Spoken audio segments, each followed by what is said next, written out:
Olá pessoal, Roger aqui da Vortec Car Service.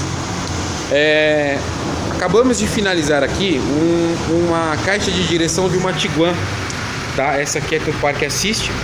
Eu coloquei essa caixa só para vocês terem uma ideia, tá? O caso desse carro aqui é o seguinte: quando o cliente esterçava a direção, ela ficava estralando, né? Então, por exemplo, ele estava andando, virava um pouquinho para a esquerda ou para a direita, ele dava um estralo, parecia que era na suspensão, mas na realidade é na própria caixa, né? E que eu quero dizer para vocês é o seguinte: vocês aí que estão com defeito tanto eletrônico ou defeito de barulho, né, relacionado à Tiguan ou qualquer outro carro, nós aqui da Vortec Car Service temos a solução aí para resolver o seu problema, tá? E no caso desse carro que já está pronto, né, já está tudo funcionando perfeitamente, né, já está testado.